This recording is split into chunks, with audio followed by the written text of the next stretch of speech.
Fala, meus queridos amigos, irmãos, companheiros. Estamos aqui mais uma vez, na luta, na batalha, pelejando, em continuar.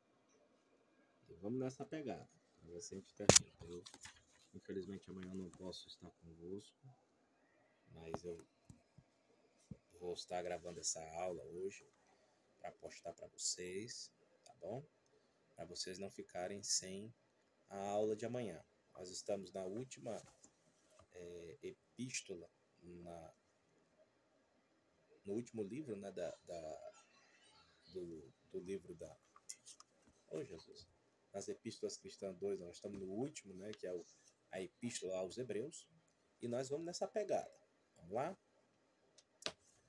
A nossa EPOAD, na página 79, vai falar sobre a Epístola aos Hebreus, que inicia, que é Hebreus é uma das epístolas judaico-cristão, né? E que também cita outras, ó, são outras. Tiago, 1 Pedro, 2 Pedro e Judas. Essas epístolas são dirigidas principalmente aos crentes judeus. No caso de Hebreus, o propósito é expor a finalidade da salvação de Cristo e alertar contra o perigo de que os crentes judeus voltarem aos tipos já cumpridos e ao judaísmo. Tiago os instrui na virtude prática, em controvérsias nos santos do Antigo Testamento. 1 Pedro é também dirigida aos cristãos judeus da dispersão. 2 Pedro e Judas são mais gerais, como as epístolas católicas universais, de 1º e 2º e 3º João. Tá bom?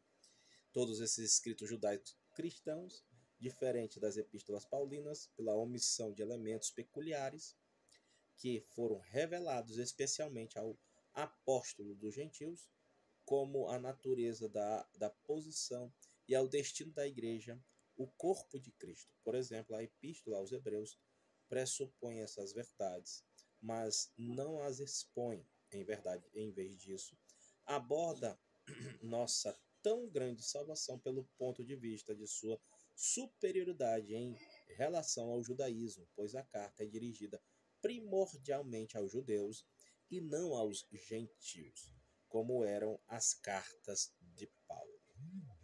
Vamos lá. Vamos ter o local e a data, aqui pela nossa EPOAD.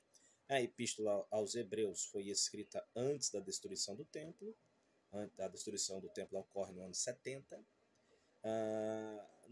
Nos meus resumos que eu tenho aqui, a epístola aos Hebreus foi escrita entre o ano 60 a 70 depois de Cristo. Tá bom?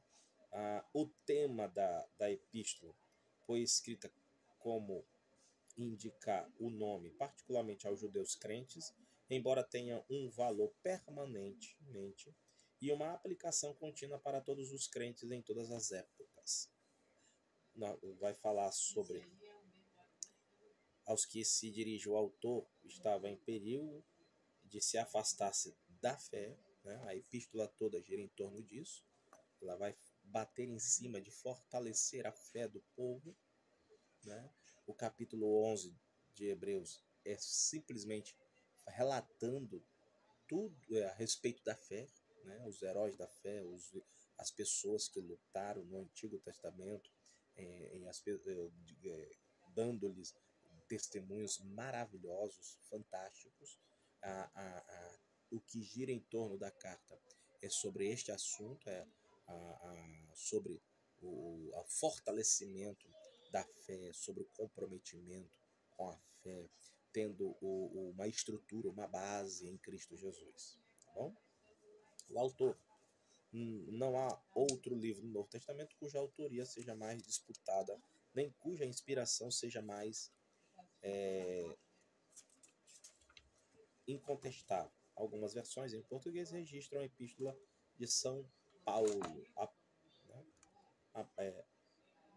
Epístola de São Paulo, apóstolo aos Hebreus. As mais recentemente chamam Epístola aos Hebreus. Isso aqui é muito complicado pelo fato de que alguns dizem que quem escreveu foi o apóstolo Paulo, outros dizem que quem escreveu foi da escola, os alunos do apóstolo Paulo. Nós não temos base que corrobora com isso. O correto mesmo era dizer Epístola aos Hebreus, porque ninguém vai ter a certeza de quem verdadeiramente quem escreveu, ok? Marca aí na página 83, a gente já volta, deixa eu só pegar aqui o meu resumo para a gente seguir em frente. Aí vai bater direitinho para a gente ter uma certeza que aí pode estar junto, tá bom? Ó, a autoria, para dar uma explicação legalzinha, a autoria. Quem escreveu Hebreus? É uma pergunta que surge dentro do universo teológico, quanto às epístolas. Algumas versões em português, algumas versões bíblicas, registram Epístola de São Paulo, apóstolo aos Hebreus. As mais recentemente, né, simplesmente a chamam Epístola aos Hebreus. Porque nos manuscritos originais mais antigos, descobertos mais recentemente, o nome do autor não é citado. Tá bom? Aí nós temos uma pequena história, que também corrobora com a nossa da Epoalha, olha só. A Igreja do Oriente aceitou, desde o início, que a carta foi escrita por Paulo. Quanto à Igreja Ocidental, foi só no século IV que a sua aceitação como obra de Paulo, né, que a sua aceitação foi o apóstolo Paulo a quem escreveu. Vamos mais a fundo.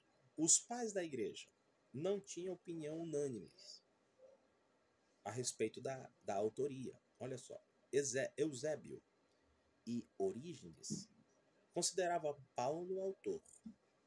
Tertuliano a denominava Epístola de Barnabé. E Clemente de Alexandria acreditava que Paulo a tivesse escrito em hebraico, sendo depois traduzida depois por Lucas ao grego.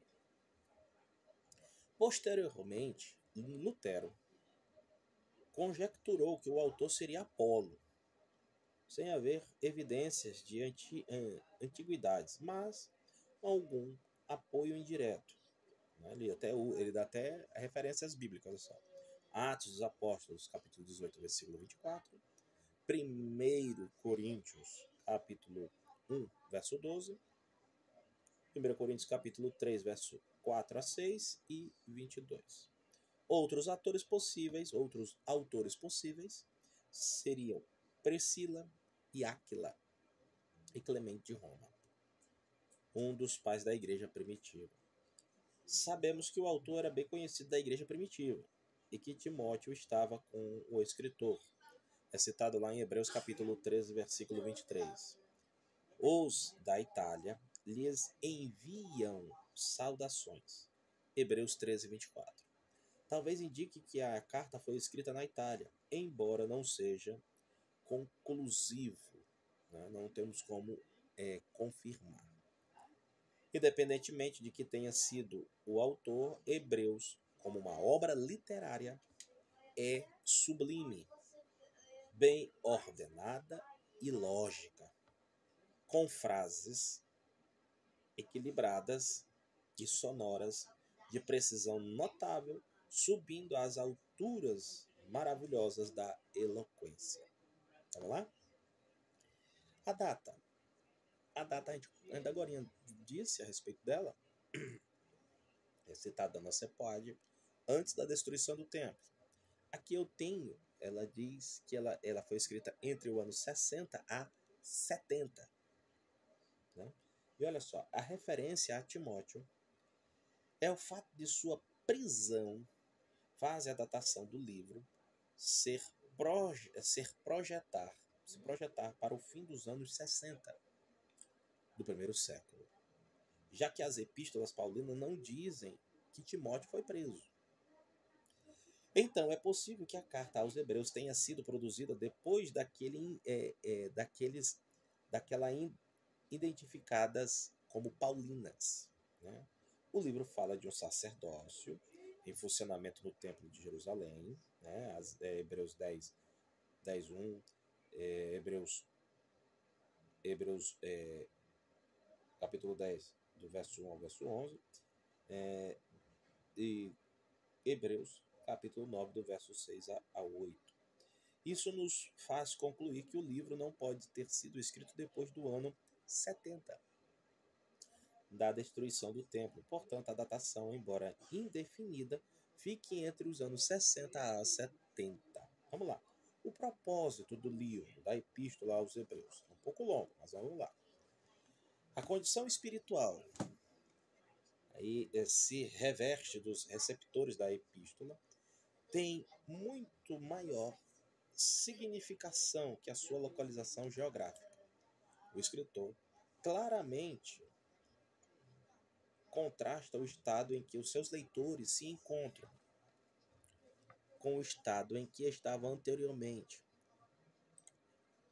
com em que deveria estar. E é com o estado em que parecia estar em perigo de cair. Ainda que os crentes eram indolentes, Hebreus 5:11 a 6:12, desanimados, Hebreus 12, do verso 3 a 12, haviam perdido seu entusiasmo inicial pela fé, né? Haviam deixado de crescer ou de melhor, ou crescer ou melhor, de progredir, e sofriam de sérias deficiências no que tange à compreensão e aos discernimentos espirituais. Estavam deixando de frequentar as reuniões cristãs, de ir a um culto e de ser ativamente leais aos seus líderes cristãos. Necessitavam ser novamente exortados a imitar a fé daquele que os tinham precedido na viagem para a glória, né? Tendiam para ser facilmente levados ao redor dos ensinos novos e estranhos, heresias, e corriam perigo de não estarem à altura das promessas de Deus, desviando-se daquilo que tinham ouvido.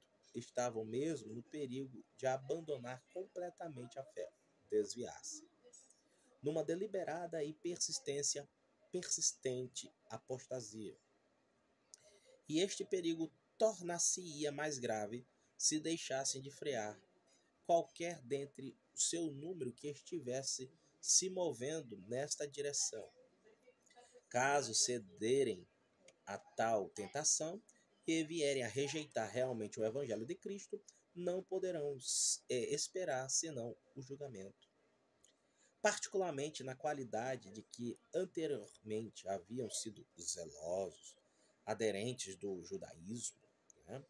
Parece muito provável que os leitores originais da epístola tinham ficado pessoalmente desapontados com o cristianismo. Olha só. Por quê? Por um lado, ele não lhes tinham proporcionado qualquer reino visível, terreno. E por outro lado, o cristianismo havia sido decisivamente rejeitado pela grande maioria dos seus irmãos de raça judeus. Além disso, o contínuo apego ao evangelho parecia apenas envolvê-los na participação das repreensões injuriosas de um Messias sofredor e crucificado, e no ter de enfrentar a possibilidade de violência, perseguição anticristã. É bem possível, portanto, que se sentisse seriamente tentados a renegar a Jesus como Messias e tornar a abraçar os bens visíveis e preferíveis com que o judaísmo parecia continuar a lhe oferecer. Ao contrário do templo, que todos os judeus respeitavam como centro de culto, os cristãos reuniam-se em lares diferentes sem sequer terem um lugar central para suas reuniões. Não tinha nem altar, nem sacerdote, nem sacrifício. O judaísmo dispunha de um reconhecimento não só das autoridades, como do povo em geral. Todas estas questões poderiam levar o convertido a querer rever suas posições. Que era o judaísmo que assim os atraía em detrimento do cristianismo, parece confirmada pelo modo óbvio com que o escritor resolve, desde o início da epístola, demonstrar superioridade do novo pacto, o antigo, do novo pacto sobre o antigo, exibindo particularmente a proeminente excelência de Jesus, o Filho de Deus, em comparação com os profetas e os anjos, os líderes e os sumos sacerdotes, que operava na antiga dispensação. Portanto, o escritor mostra que se a antiga ordem era imperfeita e provisória, o cristianismo trouxe perfeição. Isso está descrito em Hebreus 7,19. E perfeição que é eterna. Hebreus 5, do verso 9 do verso 5, 9, do Hebreus 9, do verso 12 a 15, e Hebreus 13, 20.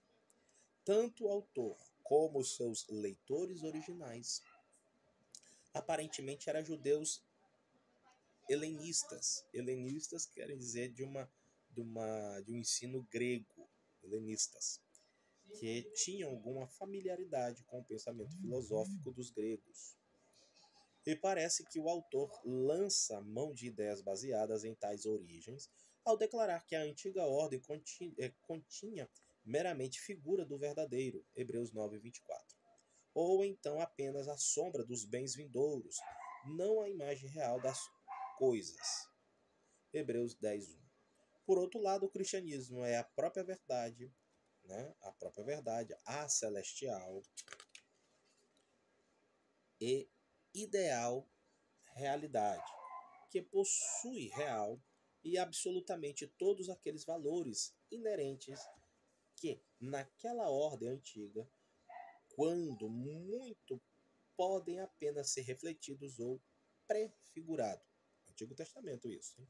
Não obstante, visto que os seus leitores reconheciam a autoridade divina das Escrituras do Antigo Testamento, seu argumento final em favor do reconhecimento da superioridade de Cristo sobre os anjos, sobre o sacerdócio levítico, e a favor da superioridade do seu sacrifício de si mesmo, o sacrifício de Cristo, sobre os sacrifícios de touros, os sacrifícios de bodes, e é o testemunho profético do próprio Antigo Testamento. E é citado Hebreus 1, do 5 ao 13, Hebreus capítulo 7, do 15 ao 22, e Hebreus capítulo 10, do 5 ao 10. O propósito do escritor, por conseguinte, era tornar seus leitores plenamente cônscios, primeiramente, da admirável revelação e salvação dada por Deus aos homens na pessoa de Cristo. Em segundo lugar, deixá-los plenamente cônscios do verdadeiro caráter celestial e eterno das bênçãos assim livremente oferecidas e apropriadas pela fé. Em terceiro lugar, para dar-lhe plena consciência do lugar de sofrimento e paciente e persistente, mediante a fé, no presente caminho terreno até o alvo do propósito de Deus, conforme demonstrado na esperança, na esperança e na experiência e na obra do capitão de nossa salvação, que é Cristo, e na disciplina de Deus aplicada a todos os seus filhos. Em quarto lugar, ainda para proporcionar-lhes consciência do terrível julgamento que certamente sobrevirá a qualquer que conhecendo tudo isso, rejeitar tal revelação que é Cristo, tendo-se esforçando para torná-los cônscios de tudo isso, o propósito complementar do escritor é impeli-los a agir de conformidade com este conhecimento. Tais propósitos são apresentados através da epístola inteira, mediante o emprego de exposição racional, exortação desafiadora e solene advertência. O texto da carta, conforme vimos anteriormente, tinha a clara intenção de demonstrar que, apesar de tudo que o culto judaico poderia oferecer, o cristianismo era de sobremaneira melhor e caberia aos irmãos caminharem na fé. Vamos lá. O destino, o destinatário da carta. Olha só. A Epístola aos Hebreus nos mostra que o seu destinatário eram judeus cristãos, ao mesmo tempo em que o autor está se dirigindo às pessoas convertidas a Cristo, Hebreus 10, 19, e dá a entender que eles tinham um passado de vínculo com o judaísmo. Tais irmãos pertenciam a uma igreja cujos líderes são anonimamente referidos ou referenciados no capítulo 13, versos 7, 17 e 24. A localização de tal igreja é objeto de especulação por parte dos estudiosos e comentaristas. As sugestões mais comuns são Roma, Jerusalém, Antioquia, Cesareia e Alexandria. Como se vê, as possíveis cidades eram grandes centros. Jerusalém e Cesareia eram cidades da Judéia. Nas outras localizavam-se grandes colônias judaicas. Naturalmente, em todas elas haviam igrejas locais que se contavam com a presença de muitos judeus cristãos. O conteúdo da carta. Lendo a epístola, podemos delinear o problema que deu ensejo às suas produções. Os hebreus, a quem a carta foi destinada, eram judeus que, tendo se convertido ao cristianismo, se sentiam tentados a recuar, retornando ao judaísmo, e estavam em uma situação de paralisação espiritual. Né? Viviam em um dilema e, com isso, não cresciam espiritualmente. Hebreus 5, 11 a 14. O autor escreveu para mostrar a estes irmãos que eles estavam livres da antiga aliança. Tal propósito era de grande envergadura. Se já era difícil provar aos gentios convertidos que eles não precisavam observar a lei, quão árduo seria a tarefa de demonstrar o mesmo princípio para os judeus cristãos. Né? Lembrando, né, o trabalho que o apóstolo Paulo teve de passar a ensinar os judeus cristãos, que agora não precisaria ser mais circuncidado, né, no caso dos gentios, era agora circuncidado de coração.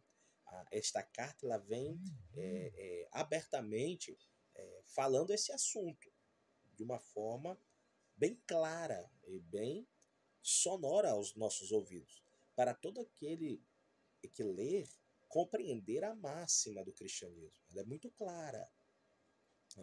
Diversos elementos da velha aliança pode ser comparada à maquete de uma obra futura. Diante daquele modelo, todos ficam entusiasmados, esperançosos. É o que existe de mais semelhante ao resultado almejado. Depois que a obra é realizada, então o apego à maquete torna-se motivo de zombaria. A obra de Cristo está consumada. Né? Não precisamos mais ficar apegados aos símbolos do passado, que apontam para Cristo. Seria como ficar entusiasmado diante de uma placa indicativa, ao invés de dirigir ao lugar que ela aponta. Paulo diz que a lei era o aio que nos conduzia a Cristo. O aio era o servo que levava a criança para a escola. Lá chegando, o interessante se voltava para o mestre. Se encontrarmos o mestre Jesus já não faz sentido o apego ao jugo da lei. A situação dos hebreus foi ilustrada através de uma etapa de sua própria história.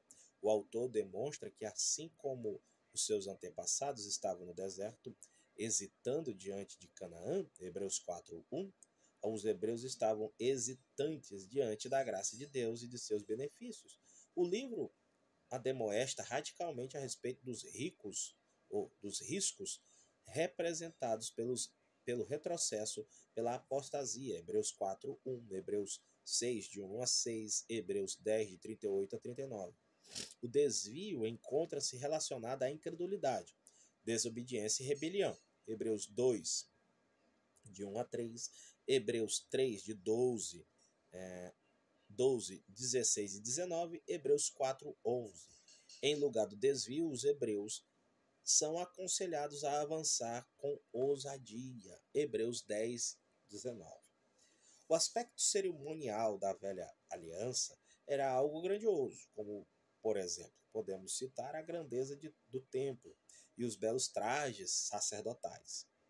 Diante de tudo isso, a igreja aparece como algo muito simples. Ela não precisa de um templo, embora possa utilizá-lo.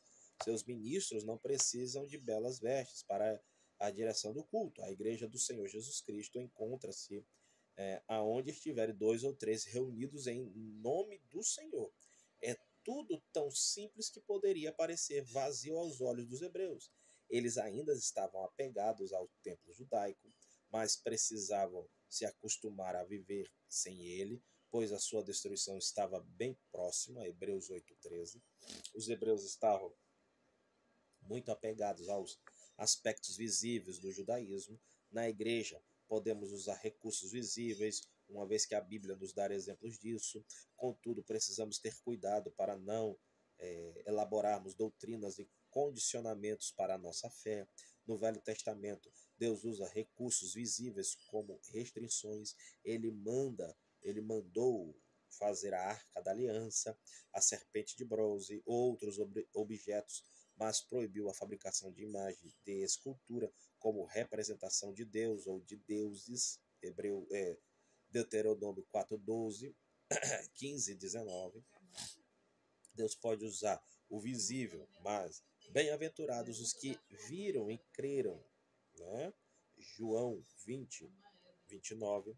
A experiência de Tomé ao ver o Senhor Jesus Cristo ressuscitado foi autêntica, maravilhosa e importante, mas melhor seria se ele não tivesse dependido disso. Sua fé não foi suficiente. O autor aos Hebreus se esforçava por conduzi-los a um novo nível, em que não dependeriam de objetos sagrados, lugares físicos ou sacerdotes terrenos. Ele coloca em destaque a fé, né? E diz assim, ó, a fé é a certeza das coisas que não se veem. Hebreus 11:1. Os leitores precisavam entrar nesta nova realidade, não podiam mais depender da aparência. O autor enfatiza que tudo que vemos foi feito do que não é aparente, né? Logo, o invisível é anterior e superior ao visível. O mundo espiritual é invisível para nós hoje, mas um dia poderemos vê-lo. Hoje podemos falar apenas de uma visão espiritual, como acontecia com os patriarcas. Hebreus 11, 13, 26 e 27. Pela fé vemos o cumprimento das promessas. Um dia, porém, Cristo aparecerá, Hebreus 9:28, e então o visível se tornará visível. Né?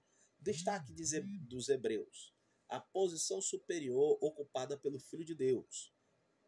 Hebreus, capítulo 1, do capítulo 1 até o capítulo 13, verso 6. E diz assim: ele é o Filho único, herdeiro, designado, a representação exata do próprio ser do seu Pai, por meio de quem tudo o que foi feito também é sustentado. Comparados com o Filho, os anjos são apenas servos. O Pai chama somente ele de meu filho, o primogênito, a quem até os anjos prestariam homenagem. A respeito dele e não dos anjos, pode-se dizer que seu domínio real se baseia em Deus, como seu trono, que a sua permanência ultrapassa a dos céus e da terra, feito por meio dele, e que sua posição é a mão direita do Pai. Se a lei transmitida por meio de anjos não podia ser desconsiderada impunemente. E então, o que Deus falou por meio de seu Filho, que é maior que os anjos, tem de receber atenção extraordinária. Embora Jesus Cristo, como homem, fosse menor que os anjos, depois ele foi enaltecido acima deles e se lhe concedeu domínio sobre a vindoura terra habitável. Moisés foi assistente na casa de Deus, mas Jesus Cristo está sobre a casa inteira. Ainda é possível entrar no descanso de Deus. Hebreus 3, né? Até o capítulo 13. Por causa da desobediência e falta de fé, os israelitas que saíram do Egito deixaram de entrar no descanso de Deus. Cristão pode entrar no descanso de Deus desde que evitem a desobediência de Israel e se esforcem a seguir um proceder de fidelidade. A palavra viva que promete a entrada no descanso de Deus é mais afiada do que uma espada, dividindo pela reação da pessoa a ela. E o que a pessoa parece ser como alma é o que realmente é quanto ao seu espírito. A superioridade do sacerdócio de Cristo e do novo pacto. Jesus Cristo, como sumo sacerdote, por ter sido provado em todos os sentidos e ainda permanecer sem pecado, pode compadecer-se dos humanos pecaminosos e lidar compassivamente com eles. Ele é sacerdote por designação de Deus, a maneira de Melquisedeque, cujo sacerdote era maior do que o sacerdócio levítico. Semelhante aos sacerdotes levitas da família de Arão, Jesus possui uma vida indestrutível. E assim não necessita de sucessores para continuar sua obra salvadora. Ele é sem pecado e, portanto, não precisa apresentar sacrifício por si mesmo. Ofereceu o seu próprio corpo, não o de animais, e não entrou num santuário terrestre, mas no próprio céu, com o valor de seu sangue derramado, validando assim o novo pacto com Jesus, qual mediador é superior ao pacto da lei, visto que os que estão nele têm as leis de Deus no seu coração e usufrui o verdadeiro perdão de pecado. Lembra lá dos circuncidados de coração.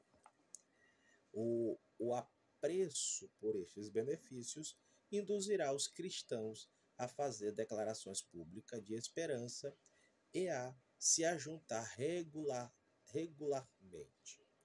A fé é essencial para se agradar a Deus. Deus se desagradou dos que retrocedem dele sem fé, em vez de perseverar para receber o que ele prometeu.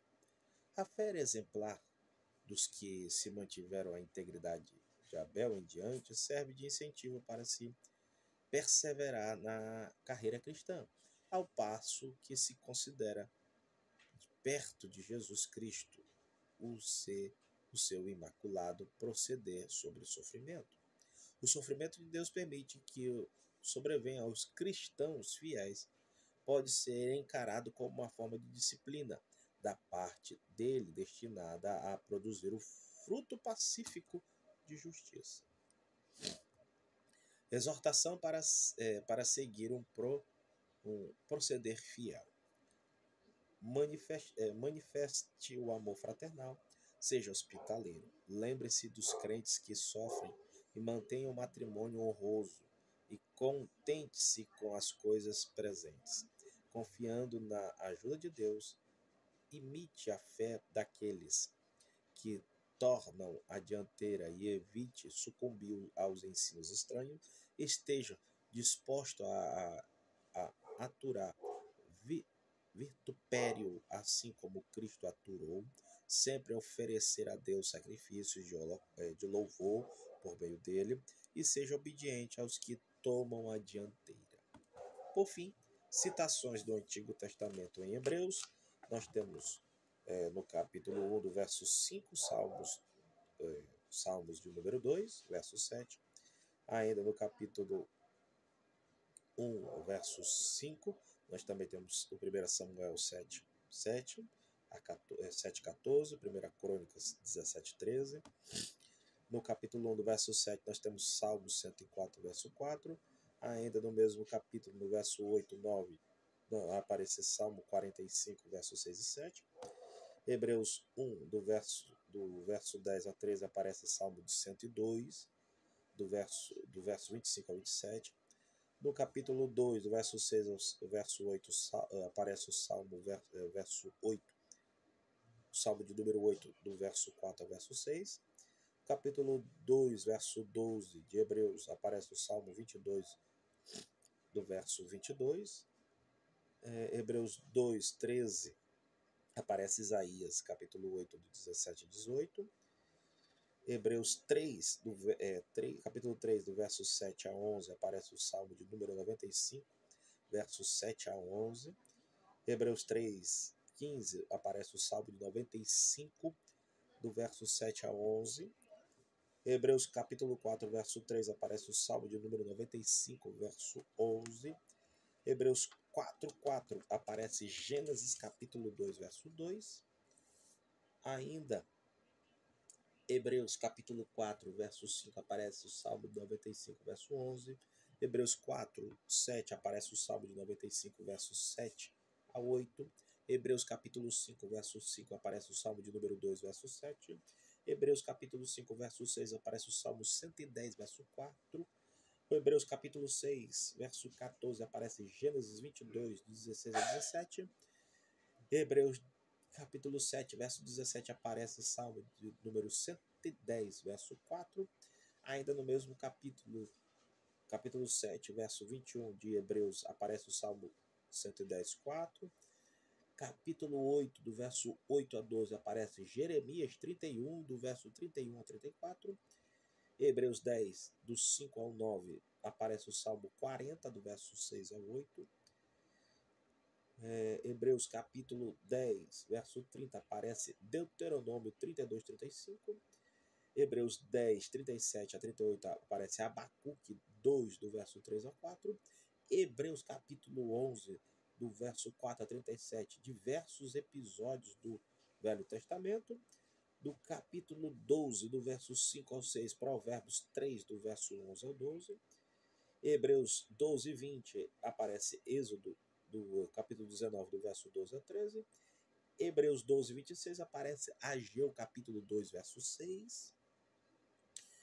Hebreus capítulo 13, verso 5, aparece Deuteronômio 31, do verso 6 ao 8, e Josué capítulo 1, verso 5. E por fim, Hebreus capítulo 13, verso 6, aparece o Salmo de número 118, verso 6. Vamos lá, para a ênfase teológica, nós estamos caminhando para o final. As pessoas do século XX, não é fácil achar um ponto de contato com a carta aos Hebreus, e isto está relacionado à falta do conhecimento do Antigo Testamento. A série de sermões que encontramos nesta carta foi desenvolvida para a pessoa que estão familiarizada com o Antigo Testamento, pois estão presas em parte a esta tradição. A resposta aos Hebreus é categórica, que diz: Jesus Cristo é a última palavra de Deus e, portanto, a autoridade final. Depois da morte de Jesus na cruz, não precisamos de cultos com sacrifícios, e que continua valendo do Antigo Testamento são os testemunhos da fé, né? A advertência para não cairmos na falta da fé, ou não caímos na fé, né? Não entramos na apostasia. É como eu disse para vocês há algum tempo atrás, o Velho Testamento é a sombra do Novo, sempre foi, é a sombra do Novo, o Velho Testamento, o Novo Testamento. Então, ele sempre vai ser uma sombra, sempre vai ser uma sombra. Os ritos que aconteciam no Antigo Testamento não são válidos para nós, porque Cristo é a máxima de tudo isso. Então, até abro aqui um parêntese, você pode até não concordar comigo, mas eu vou dizer. Símbolos, simbologias, tipo vassoura santa, rosa santa, esses símbolos, toalhinha, o óleo de Israel, essas coisas tudo que algumas igrejas inventam. Não precisamos disso. É só Cristo que precisamos. Só Cristo. Só Cristo. É só Cristo. Ah, é aqui que hoje o culto vai ser forte. Nós precisamos de Cristo dentro do culto. Aí sim. Ah, hoje é culto de libertação. Beleza. Quem liberta? É Cristo. Se Cristo não estiver no culto, não adianta de nada. Né? E isso é um processo que tem que ser feito antes, durante e depois. Na minha casa, no meu lar, no meu trabalho, na frente dos meus filhos, na frente do meu esposo, da minha esposa. É o antes. O durante, estou no culto. É um processo de libertação contínua. Depois, a minha vida normal, que volta a estar no lar, fora da igreja, na frente dos amigos, na frente dos amigos da igreja e assim sucessivamente. Então, é uma vida diária, contínua. Nós não precisamos de nada que não for Cristo. Nós não precisamos nada. Se é Cristo em nossas vidas, é Ele. Precisamos é dele continuamente. Vamos lá. Este escrito estabelece uma relação entre o Antigo Testamento e o Novo, numa perspectiva cristológica. O tema central é o sacerdócio de Cristo e o culto cristão. A novidade é grande. Uma pessoa, Jesus Cristo, Filho de Deus, é irmão dos homens e é o sumo sacerdote superior a Moisés. É comparável à figura misteriosa de Melquisedeque, pela sua morte e glorificação. Ele é o mediador entre Deus e os homens. O seu sacrifício substitui todos os sacrifícios antigos, que já não têm capacidade para elevar o homem a Deus pela sua morte. Cristo realiza o perdão dos pecados, uma vez por todas, estabelece uma aliança nova e eterna com a humanidade e inaugura um novo culto, imagem do culto celestial. A carta apresenta várias vezes a igreja como povo de Deus, a caminho, e os cristãos como alguém que partilha o destino de Cristo e é convidado a entrar no seu repouso, a um itinerário cristão a percorrer que possa, pela conversão, pela fé, perseverante, pelo aprendizado da palavra de Deus e por sua vivência de caridade fraternal. O cristão é aquele que se une a Cristo através da sua própria existência e não deve separar o culto da vida. Através de Cristo, o cristão oferece continuamente a Deus um sacrifício de louvor, no qual inclui toda a sua vida e particularmente o seu serviço a outros e a sua caridade. Precisa se manter-se íntegro na comunidade cristã, de escutar a palavra de Deus e de se manter em comunhão com os responsáveis, pois não pode se chegar a Deus sem estar unido a Cristo e aos irmãos. A oferta do cristianismo ao Pai, uma vez para sempre, Hebreus 9, do verso 10 a 14, constitui o grande acontecimento escatológico. Por meio deste gesto histórico, cumpriu-se o plano salvador de Deus, embora continue a caminhada histórica da humanidade até a sua entrada na glória, quando todos os inimigos forem submetidos a Cristo e for vencido a morte e todas as forças históricas terem então a realização do último ato da história salvadora. Nós vamos agora para o esboço do livro, do esboço de Hebreus, que diz assim, a primeira parte: curso e climas da revelação divina, Hebreus capítulo 1, do verso 1 a 3. Segunda parte: a preeminência do próprio Cristo, Hebreus do capítulo 1, do verso 4 até o capítulo 4, verso 13, que é dividido assim: a superioridade de Cristo aos anjos, aviso, perigo da indiferença e a essas verdades, o motivo que levou Cristo a tornar-se humano, a posição de Cristo é superior à de Moisés, aviso, a incredulidade traz efeitos temporais e eternos. Terceira parte do livro: o sacerdote de Cristo, Hebreus capítulo 4, do verso 14 até Hebreus capítulo 10, verso 18, que diz assim: a importância de seu sacerdócio para a conduta pessoal, qualificações de um sumo sacerdote, imaturidade e apostasia são conquistada apenas pela fé, longanimidade e esperança, condição dos leitores, chamada para o avanço por parte dos leitores e a condição de outros que se desviarem ou desviando. Termina a carreira cristã, exige constância, o eterno sucessor de Melquisedeque, o próprio Melquisedeque no Antigo Testamento, a superioridade de Melquisedeque ao sacerdócio levítico, a superioridade de Cristo ao sacerdote levítico, o santuário celeste e o novo pacto, o serviço sacerdotal sobre o Antigo e o Novo Testamento, estabelecendo o ministro sacerdotal sobre o Antigo Pacto, a importância do sangue em ambos os pactos, a insuficiência dos sacrifícios sobre a lei, contrastada com a eficácia e caráter do sacrifício de Cristo. A quarta parte, que diz assim, a preservação dos crentes. Pega uma água para mim, por favor. Capítulo 10, do verso 19 até o capítulo 12, verso 29, que diz assim, ó, atitudes a serem buscadas e atitudes a serem evitadas, fé em ação, exemplos ilustres do passado e incentivos para a ação na cena presente e no alvo futuro. E, por fim, as exortações, questões pessoais e a bênção dada no final. Hebreus 13, do verso 1 ao verso 25.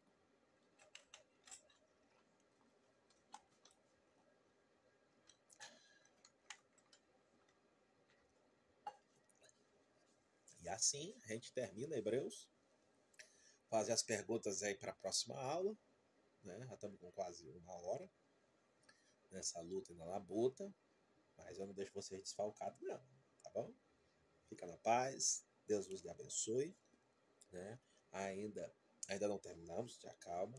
Aqui na nossa EPOAD, ela vai dar alguns pontos finais, né? Para a gente só ficar ciente. Né?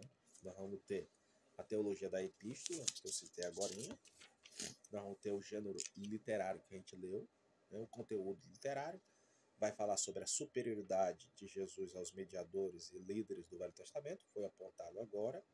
A divindade de Cristo, Jesus comparado aos anjos, as exortações tendo em vista das declarações anteriores, a união entre Cristo e a humanidade, né? A Cristo comparado com Moisés, as advertências contra a incredulidade, o descaso sabático para o povo de Deus, o poder da palavra de Deus, Cristo, nosso sumo sacerdote, há demonstrações diversas, né? Uma exortação, advertência contra a apostasia, né? Um estímulo, o sacerdote de Cristo, simbolizado pelo de Melquisedeque, é superior a de Arão, né? O sacerdote levítico. Ainda temos aqui, em suma, aqui, a superioridade da nova aliança sobre a antiga, a nova aliança, Hebreus capítulo 8, Cristo é o tabernáculo, o Novo Testamento, o Novo Pacto, né?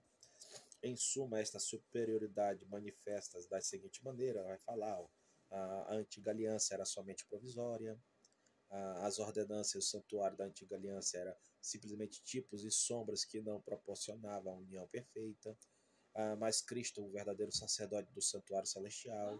A nova aliança foi selada com o melhor sangue que a dos bezerros, a dos bodes, é o sangue de Cristo. O único sacrifício da nova aliança é melhor do que muitos sacrifícios da velha aliança. Né? Nós vamos ter exortações e demonstrações, encaminhando para o final do livro.